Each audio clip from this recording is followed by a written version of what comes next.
Athens, Greece, the 9th and final day of the Track and Field World Championships. And what better way to both honor tradition and bring the championships to a climax than with the running of the men's marathon on its original course, first traversed more than 2,000 years ago. And Frank Shorter, more than a few of the 119 runners, must have pondered Pheidippides and his run to Athens from Marathon in the hours preceding this race. And also, Tom, they got a cue from yesterday's race with the women. It's even hotter today.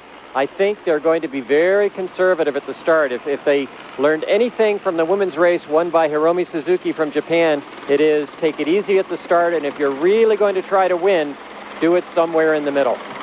Race time temperature 88 degrees with the humidity at 51%. And the race is underway. They don't worry about false starts in the marathon, Tom. They're going to bring it back. Half a second, doesn't matter. As we said, 119 runners for the just over 26-mile journey. When we left you yesterday, the women's 4x100-meter relay final was getting set. The Americans were heavy favorites and expected to threaten the world record. But as the men's team had shown earlier in the day, there are no guarantees in the perilous world of relay running. Frank, they are on their way in the marathon now. Is there going to be a critical point in this race? Well, yesterday in the women's race, Hiromi Suzuki took off at 18 miles, ran to the top of the hill at 20, and coasted to the finish. I was paying attention. Let's see if the rest of the field here today was watching too. And the men's marathon runners continue their trek toward Athens. There are 5 Americans in the race. There's one of them, Dave Scudamore. Won his marathon debut in Pittsburgh, and there's another. That's Dan Held of the United States. We'll be back to Athens in just a moment. The men's marathon continues at the World Championships, less than 3 miles into the race now, and just taking a turn past the tomb of the Athenian soldiers from the ancient Battle of Marathon against the Persians. And just as was predicted, they are strolling along at well over 5-minute pace, about 5 minutes and 10 seconds per mile. From what I can figure, each kilometer is measured along the route. And they are just settling in, just looking at each other. And you really cannot tell right now who's doing well and who isn't, because they're essentially warming up. As they start the race, is there sort of a rush of adrenaline that keeps everyone there together for a while? Well, that's why you have certain people out in front, perhaps, who shouldn't be there. But at this point in the race, with this kind of heat, you don't need a thermometer to tell you how hot it is. And what you're trying to do, in a sense, is get a feeling for how you are going to go that day. You're saying, okay, I'm going along at this effort and this pace. How does everyone else seem to feel? And you're sort of taking stock of yourself. How am I going to do? Because you know that at a certain point it's going to get very, very difficult. Here, really, you're just warming up. Hard to believe that you're just warming up and when you've almost gone 3 miles. And we saw a shot of that tree. Shade is a pretty precious commodity right around here. In fact, as we said, this is more or less the original marathon route. And let's take a look at the course map as they make their way from Marathon into Athens. The race starts, of course, in Marathon and begins its 26-mile trek along the coast, winding its way toward Athens. Between the 6 and 10-mile marks, the runners will pass by the beach towns of Nea Makri and Mati, 2 of the most picturesque towns surrounding the capital city. Home to some of the area's most scenic beaches, many Athenians own summer homes here.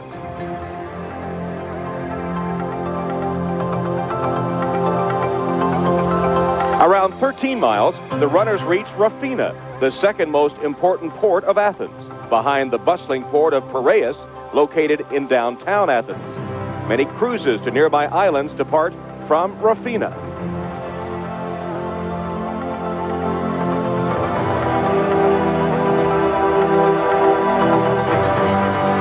Nearly halfway to the finish line, the competitors pass through the vineyards of Pakermi, where wine stands dot the roadside, the point of origin for some of Athens' best white wines.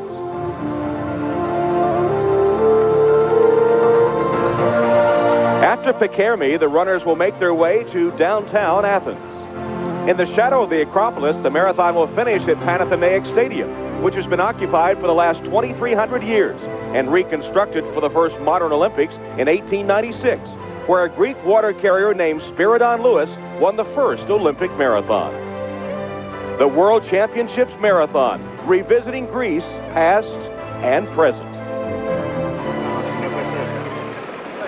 And there is a shot from the air of the tomb of the Athenian soldiers who died defeating the Persians in the Battle of Marathon, which inspired this race. Pheidippides' run to bring news of the victory back to Athens. And the runners have just gone beyond the 5-kilometer point, 15 minutes and 44 seconds. Very leisurely pace. Third place, you can see one of the favorites, Turbo Tumo from Ethiopia.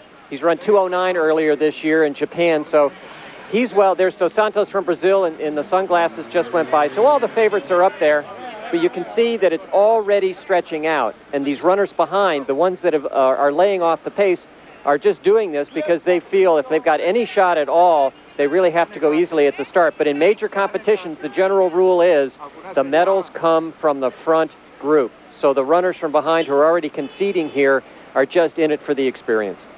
Olive branches are the traditional Greek memento of victory, and you saw the runners being showered with olive branches as they went by one portion of the crowd a couple of moments ago. Now we might talk a little bit about some of the favorites here. Martín Fiz from Spain, he is the defending world champion, and he's run very, very well this year. Antonio Pinto from Portugal won the London Marathon earlier this year. So it really is a battle between, I think, Spain and Portugal. The Spanish, in particular, have brought a very, very strong team. All of their runners have run under 2 hours and 10 minutes. There's Dan Hill going by. All their runners have run under 2 hours and 10 minutes this year, so they're very, very good. And something new to talk about, too, is the team championship, which has been inaugurated.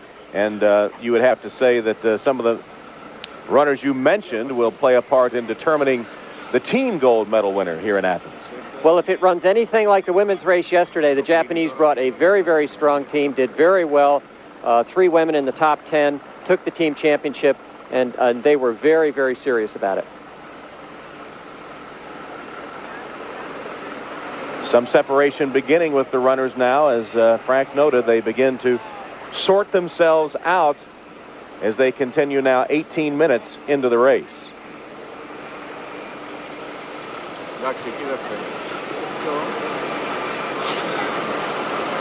You can't see it now because of this shot, but there is Jean-Paul Gimwane from Burundi is the runner out in front, and this is a very good example of adrenaline in a major marathon. Here's a man with a personal best of about 2 hours and 13 minutes, and he's out there in front just 5 or 10 meters ahead of the pack, which you just don't do. You either run with the pack or you try to get ahead and get a lead, but this far in front, it just means he's nervous.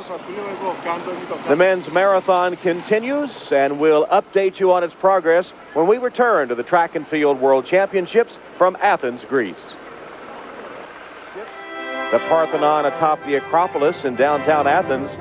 That's one of the goals of the runners in the men's marathon, who are gradually making their way toward downtown Athens. Jean-Paul Garambare of Burundi is the leader at the moment.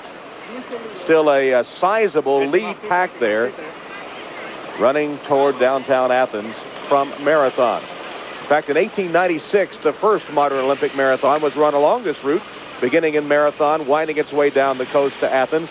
But the marathon commemorates more than athletics.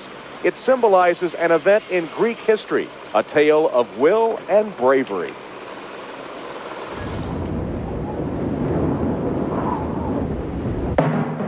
They appeared in the distance, a fleet 600 ships strong. Nearly 2,500 years ago, the Persian Empire vowing to conquer first Athens, then all of Greece.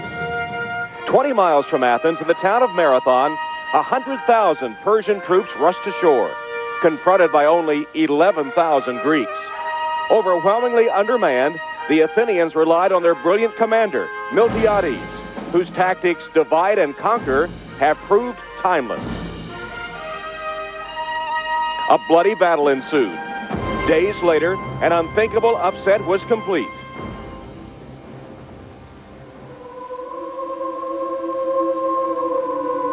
Today, the battlefield lies silent. A tomb containing the ashes of the 192 fallen Athenian warriors marks the site. And what endures is the spirit of the Greek victory.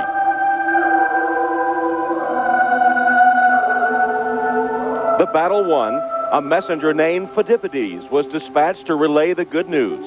Running the 25 miles to Athens, he delivered the one-word message, Nina Kikaman, we won, then collapsed and died.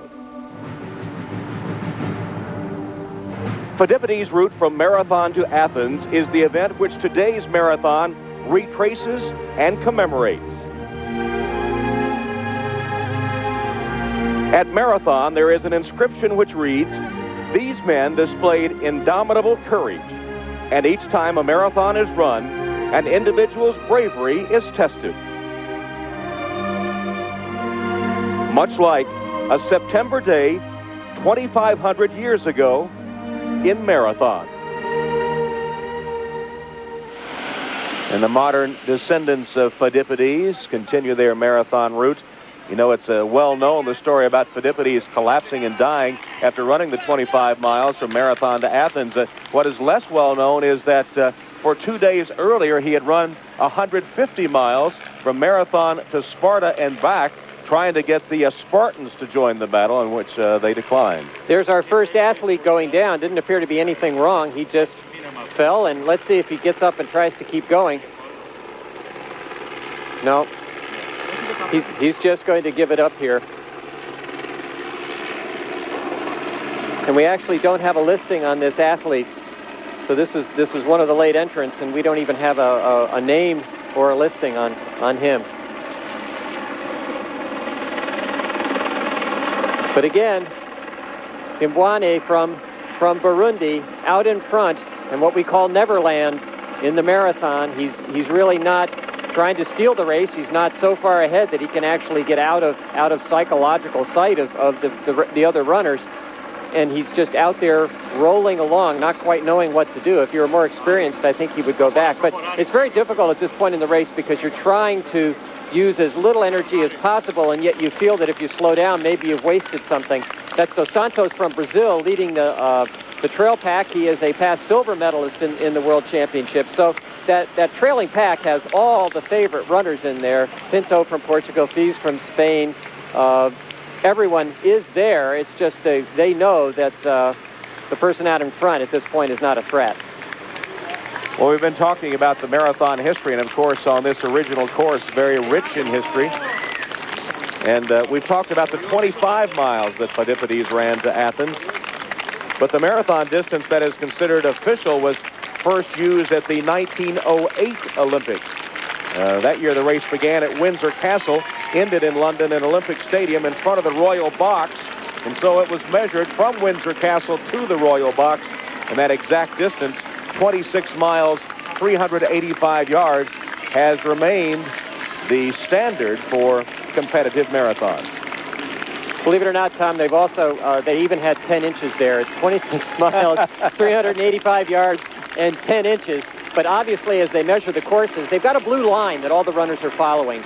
And you measure a certain distance on either side of that blue line, about 2 meters.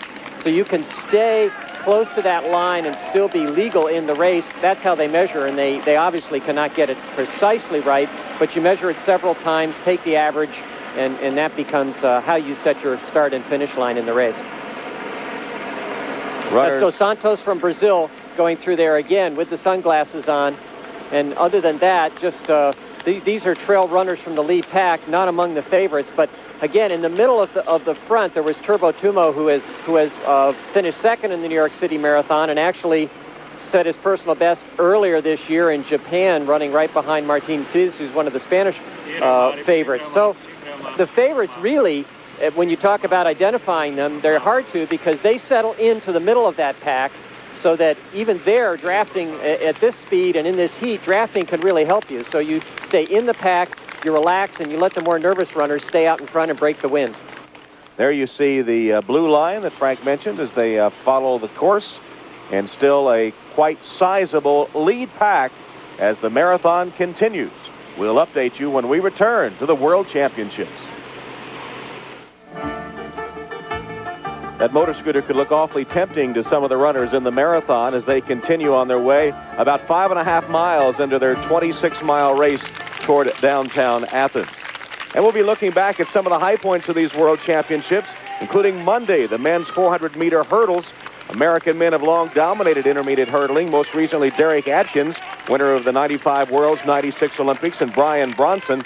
With Atkins a surprise victim of the heats, Bronson was the favorite entering the final for those 400-meter hurdles, and Dan O'Brien joined us for the call. Just past 10 kilometers and still about half the field up there in front.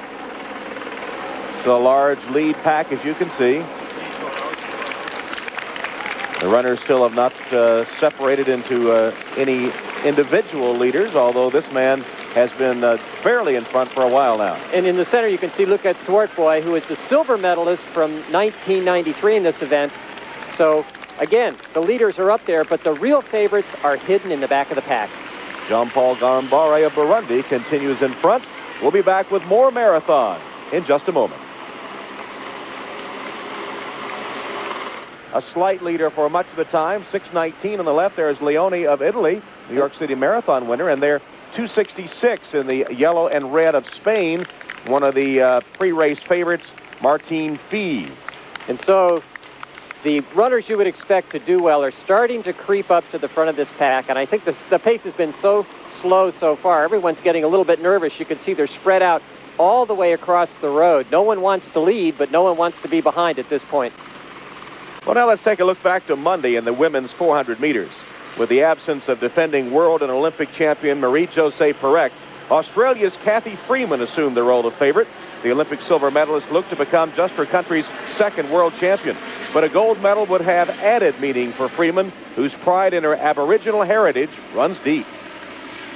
And Cathy Freeman is pretty special stuff herself, and can there be any doubt she will be one of the huge stories of the 2000 Olympics in Sydney, in her home country of Australia. Marathon continues.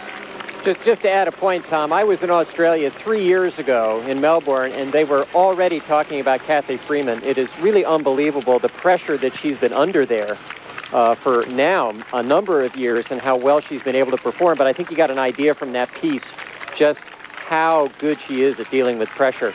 And again, there's a 7-second lead here at this point in the race. It's just about 9 miles. It's sped up a little bit. Lukas Twartboy is, again, the silver medalist in the World Championships in the past when Mark Places won in 1993. So he's legitimate. It's just a question of this lead pack not letting them get too far ahead. More marathon coming up from Athens, Greece. The marathon continues. You see the leaders just past the 10-mile mark, just short of an hour into this 26-mile race.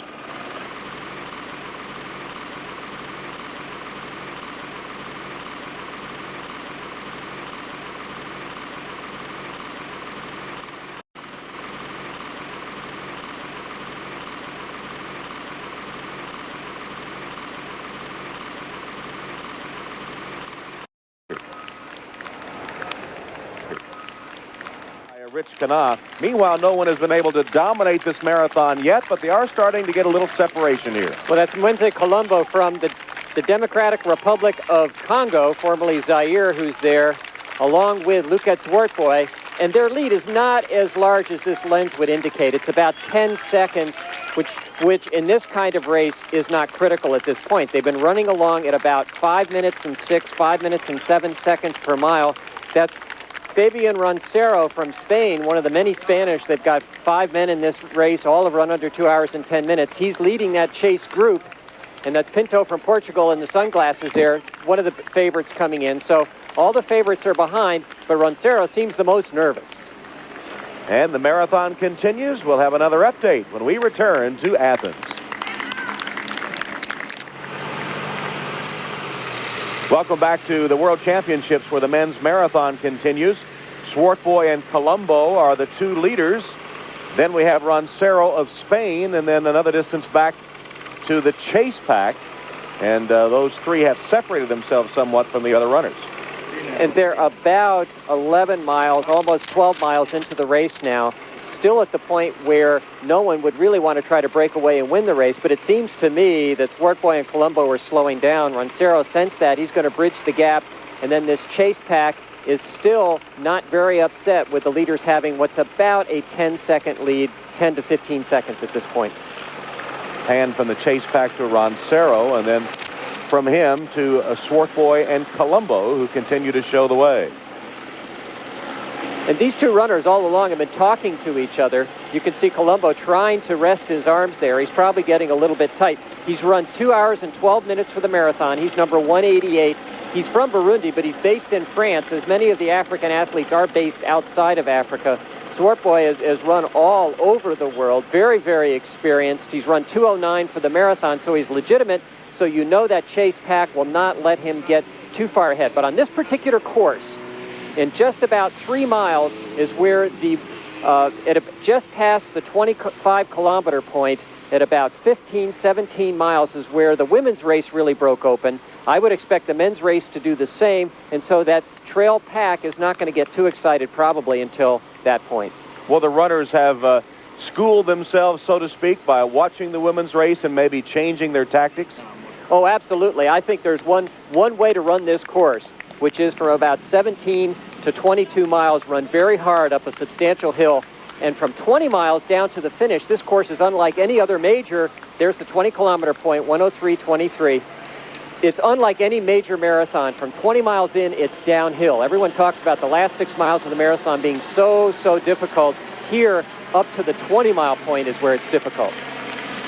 Well, let's take another recap now from these World Championships and look back at the women's 1,500 meters. Not since Mary Slaney's gold at the '83 Helsinki Worlds had an American woman won a medal in the 1,500 at a major outdoor competition. Here in Athens, Regina Jacobs looked to end that streak and soothe the emotional pain caused by the recent death of her grandmother. The World Championship Marathon continues. They're an hour, 11 minutes in, just past the halfway point. They were 1:07:08 at halfway, so that means 2:14 for the marathon, but when it's going to be about 90 degrees when they finish, you would expect the race to go this slow. That's Roncero from Spain just looking around. Again, no one wants to lead at this point. It's too soon. Everyone is just trying to relax, trying to conserve energy.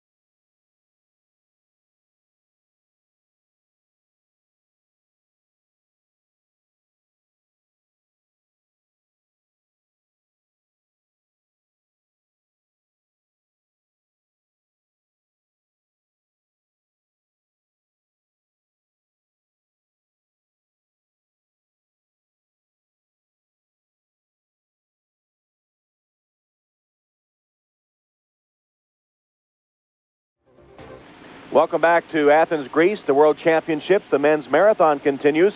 A couple of Spaniards now have made a break, Fiz and Antón.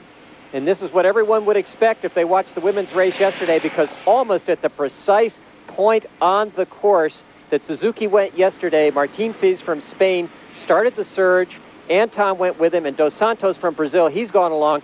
This is Steve Moneghetti, number 41 from Australia, in the trail pack. They have to go with him. This is a major break because you don't have the defending world champion looking around, trying to get a gap, running hard up a hill at the same point where the women's race was won yesterday, and not think something's happening. Martín Fiz of Spain, his Spanish teammate Abel Antón, and Luís Antonio dos Santos of Brazil running 1-2-3 as the marathon continues. And looking back again, let's move to the men's 110-meter hurdles. Defending world and Olympic champion Alan Johnson led a trio of Americans into the final. And unlike Atlanta, where his victory was a sideshow to the day's feats by Michael Johnson and Carl Lewis, Alan was the marquee man here on Thursday. Another hard season of training under coach Curtis Fry, aimed at this one race. Welcome back to Athens, Greece. The World Championships marathon continues. Two Spaniards, Fiz and Antón continue to show the way about 18 miles in. And more importantly, they are going up the last part of the climb on this course to 20 miles. Most marathons are a run to 20 miles, try to get home. Here it's a race to the 20-mile point because you have a downhill to the finish. Here's Dos Santos trailing them by about 5 seconds, but Fiz and Antón from Spain are stealing this race, and the other runners, if they want medals, are going to have to go after them.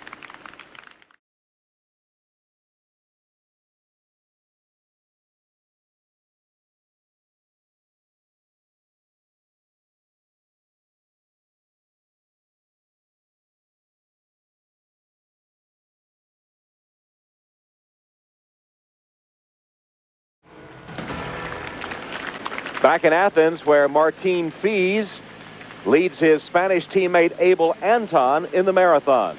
And it appears they have gold and silver wrapped up. It's a question of when they stop running as a team and go for the victory. And I'll tell you, Antón can run 3:54 for the mile. Fiz can only run 4:01. Fiz is going to have to get away from him. And here, Steve Moneghetti from Australia in the white. You can see he has passed Dos Santos from Brazil. This is great. 34 years old, and finally, Steve Moneghetti may get a medal in world and Olympic competition. He's been so steady over the years, and now here he is. He's had a good strategy to let Dos Santos try to chase down the leaders, and now he goes by.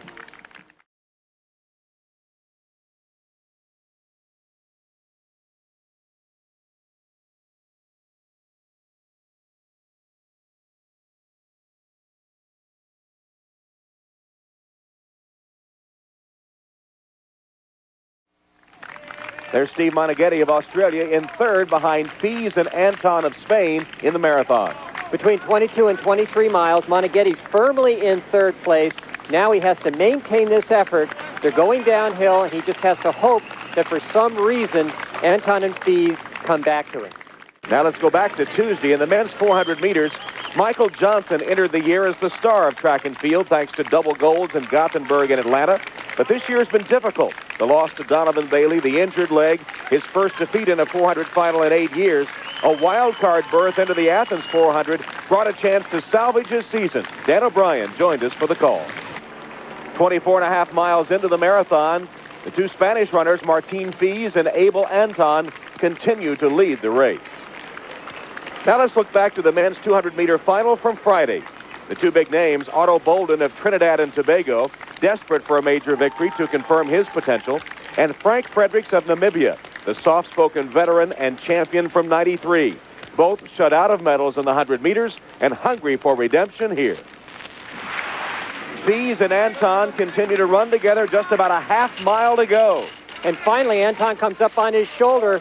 The closest finish in World Championship history, 14 seconds when Mark Places won in Stuttgart, but he had to come from behind and go by. These two men are going to have to duke it out. And what tells me that they're not cooperating is Antón has run the whole race behind Fiz and not up on his shoulder. So Fiz has to get away from him. He can't run 3:54 for the mile. Fiz runs 4:01. Something's got to happen pretty soon. Should be a great finish. We'll be back to Athens for the conclusion of the marathon in just a moment. Back in Athens, the battle for the marathon gold medal down to two Spaniards, Martín Fiz on the right, Abel Antón on the left. Less than a quarter of a mile to go, and Fiz is in trouble. He just cannot run a quarter as fast as Antón. Antón can run under 4 minutes per mile. Fiz can't. They're coming around this little corner. You see the stadium. They don't go around the track here. They go right to the finish line, and there goes Antón. So Antón moves by Fiz. He'd been running on his heels for the last several miles, just waiting for this moment. And Antón sprinting through the facade of the Olympic Stadium, the home of the modern Olympic Games, used in 1896 for the revival of the Games. And here comes Abel Antón of Spain, sprinting away from teammate Martín Fiz to take the marathon gold medal, taking a look back and safely in front. Savoring the victory. He has so much more leg speed. You can see here how far ahead he is. It's just a matter of Fiz not being able to get away. 2:13.16 for Abel Antón of Spain. Martín Fiz takes the silver. 2:13.21, so that's the closest finish in World Championship history. And you might say to yourself, well, why didn't Fiz get away from him? Look, they congratulate each other. They really do respect each other. But in retrospect, and here comes Steve Moneghetti, third place bronze medal 10 years ago. 1987, he was fourth. He was fourth in the World Championships behind three men who would win the gold, silver, and bronze in the marathon in Seoul the next year. Bourdin, Salah, and Wakihuri. Finally, after all these years, Moneghetti gets his medal. So a satisfying moment for Steve Moneghetti of Australia as you look down at this historic stadium, and Moneghetti will take the bronze medal for Australia. And sometimes in America, it's only first, but in many, many countries of the world, getting a medal in the World Championships really does mean something. And here's Goffi from Italy coming in fourth. This was not the course to do that Italian strategy of waiting for the first half in the heat, try to come back. Because of that downhill, he couldn't catch up, so he'll finish fourth. Just a note on that facade of the stadium, it's not original. It's just temporary, made out of some sort of plastic material, and some uproar about it. The columns are square. The Greeks never had square columns. The Romans did. There is that facade put up just for these World Championships. So this race, it really was a race in which everyone starts off in the heat. There's Dos Santos from Brazil coming in. He'll finish in fifth place, but a very, very good run for the Spaniards, who will win this team competition. And here's Dos Santos from Brazil, who had been running third at one point about midway through the race. But obviously the Spaniards will take the team gold medal running an impressive 1-2 here in Athens. Dos Santos comes to the finish line.